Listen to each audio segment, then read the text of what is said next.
E aí, pessoal, vamos lá falar sobre hoje a Primeira Guerra Mundial, 1914-1918, um conflito bem importante aí do início do século XX. Vamos entender então os antecedentes desta guerra, deste conflito. A partir do século XIX ali, inicia o neocolonialismo e o imperialismo do século XIX. A Europa está vivendo a segunda revolução industrial. Então os europeus, eles se deslocam, e também os Estados Unidos, se deslocam para a Ásia, a África e a Oceania para retirar recursos, minérios e explorar a mão de obra e também ampliar o seu mercado consumidor. Então, aos poucos, os países eles vão buscando seus interesses. A partir, então, desta onda colonial, desta segunda onda colonial, ocorre, então, uma série de disputas imperiais. Cada país quer ter a sua fatia do bolo maior, né? Então, vão ocorrer uma série de conflitos, ainda não armados, né? Mas eu digo conflito de interesses entre esses países que estão conquistando, dominando e explorando, então, a Ásia, a África e a Oceania, ok? Então, surge também um movimento chamado nacionalismo. Cada país vai valorizar os seus costumes, suas tradições, né, os seus valores, e este nacionalismo, então, vai fazer com que haja também estas disputas entre os países. Uma região muito importante ali é a região dos Balcãs. Então, existe ali uma série de povos ali vivendo, ucranianos, sérvios, bósnios, né? Então, uma região que na época era dominada pelo Império Austro-Húngaro e pelo Império Turco-Otomano. Então, havia um interesse naquela região rica, né, em uma região muito importante em termos minerais. Então, algumas etnias ali, algumas regiões estavam procurando se desvincular, então, destes impérios, né, o Império Austro-Húngaro e o Turco-Otomano também. Então, por exemplo, a Sérvia, que conseguiu fazer esse processo de dependência, né, primeiro, ela queria formar a Grande Sérvia, né, uma união entre os países, entre as regiões ali dos povos eslavos, para fortalecer este nacionalismo, este chamado pan-eslavismo, então, para não mais estar sob o jugo do Império Austro-Húngaro e nem do Império Turco-Otomano. Então, os historiadores dizem, né, aquela região era um barril de pólvora que estava prestes a explodir, né? Então, uma outra situação também deste período que antecede a Primeira Guerra Mundial é a chamada Belle Époque, ou a Bela Época, né? Um período de estabilidade econômica, uma situação, uma vivência de uma paz, vamos dizer assim. Então, é um período de tranquilidade, vamos dizer assim, nesse período aí, tá?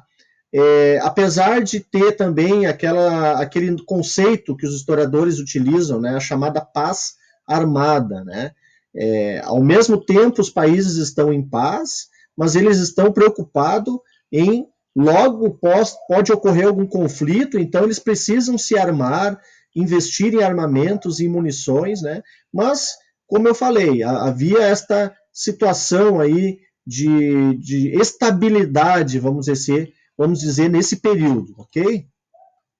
Então inicia a guerra com a morte do Francisco Ferdinando, herdeiro do trono austro-húngaro, né? Ele é assassinado por um nacionalista bósnio, né, lá da Bósnia. Então ele é morto em Sarajevo, e a partir disso, então, o Império Austro-Húngaro começa a não querer mais viver nesta paz e começa a querer saber o porquê que ele foi morto, né? E começa então aí a partir disso, um conflito entre os países que estavam, né, numa certa estabilidade, né? Então, o pontapé inicial da Primeira Guerra Mundial foi a morte do Francisco Ferdinando, herdeiro do trono austro-húngaro, certo?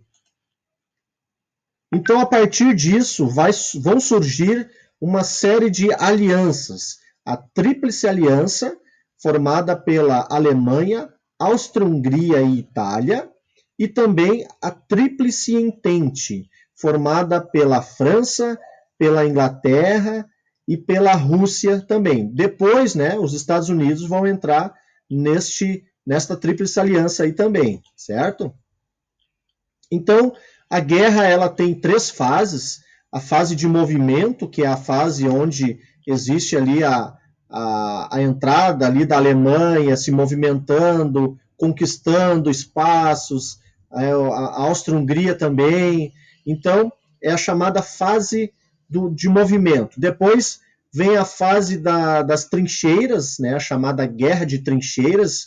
A Primeira Guerra Mundial ela é muito conhecida pela organização, né, desse tipo de organização militar, fazendo uma vala, né, uma série de valas onde os soldados ficavam escondidos ali e prestes a atacar o inimigo se o inimigo chegasse, né, próximo. Então, a chamada Guerra de Trincheiras é a segunda fase, e a outra fase, então, a fase onde existe a entrada ali dos Estados Unidos e a saída da Rússia, né, nesse período, e os Estados Unidos, então, acaba fortalecendo essa Tríplice Entente, né? Vamos dar sequência aqui. Então, como eu falei, a Rússia, em 1917, ela está vivendo um conflito interno lá, que é a Revolução Russa. Então, ela precisa resolver esse problema interno. Ela não pode mais ficar envolvida nesse conflito mundial. Então, ela acaba saindo para resolver esse conflito interno, esta guerra civil que está acontecendo lá. E ela, então, sai dessa Primeira Guerra Mundial e os Estados Unidos entram, né? E como eu falei, os Estados Unidos eles vão fortalecer a Tríplice Entente e os Estados Unidos vão sair depois fortalecido economicamente, porque os Estados Unidos são grandes fornecedores de matéria-prima para a guerra, de armamentos para a guerra. Então, os Estados Unidos vão sair fortalecido economicamente, vai se tornar um país muito rico a partir disso também, né? Então, existe estas duas situações, a saída da Rússia para resolver o seu problema interno, a sua guerra civil, que é a Revolução Russa, e a entrada dos Estados Unidos neste período, 1917, então, tá? O Brasil na guerra. O Brasil, na Primeira Guerra Mundial, não teve uma participação efetiva de soldados, vamos dizer assim. Teve mais uma participação de fornecer mantimentos, alimentos, assistência médica também. Então, o Brasil, na Primeira Guerra Mundial, não teve assim, uma participação muito efetiva se comparado com a Segunda Guerra Mundial depois, né? Que lá, sim, lá na Segunda, o Brasil enviou soldados para a guerra. Na Primeira Guerra, teve mais essa participação de coadjuvante, vamos dizer. Então, fornecendo mantimentos, alimentos, espaços, né, onde cuidando ali do oceano, né, do Oceano Atlântico ali também, fazendo uma guarda, né, desta região também, mas não indo efetivamente com soldados, certo? O fim do conflito, então, ocorre aos poucos, os países da Tríplice Entente vão tendo sucesso nos seus empreendimentos e a Tríplice Aliança acaba enfraquecendo e aos poucos, então, vão abrindo mão e reconhecendo, né, que estão perdendo o conflito. A partir disso, então, no final da guerra, então, ocorre o chamado Tratado de Versalhes. Esse Tratado de Versalhes aí impõe uma série de restrições à Alemanha.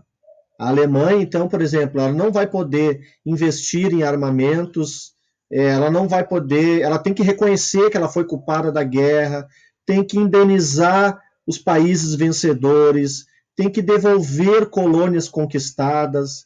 Então, é uma série de restrições e de imposições à Alemanha. Isso vai gerar uma situação em que os alemães vão ficar prejudicados não só economicamente, mas moralmente também. Né? E isso vai ser um terreno fértil depois para o Hitler, que vai entrar para tentar recuperar, né, esta estima, né, a autoestima dos alemães. Depois ele vai tentar recuperar a economia da Alemanha e a autoestima também dos alemães, né? Então a gente diz que o Tratado de Versalhes, né, e a Primeira Guerra Mundial, de certa forma, ela foi uma ferida que não cicatrizou, ela ficou aberta, porque depois, então, com esta imposição aos alemães, a Alemanha vai ficar prejudicado economicamente, o Hitler vai chegar ao poder em 1933 depois, e vão se formar ali os regimes totalitários, né? O fascismo na Itália e o nazismo na Alemanha. Então, e isso, então, logo depois vai gerar a Segunda Guerra Mundial. Mas isso é o próximo vídeo que a gente vai fazer aí para a Segunda Guerra Mundial, certo?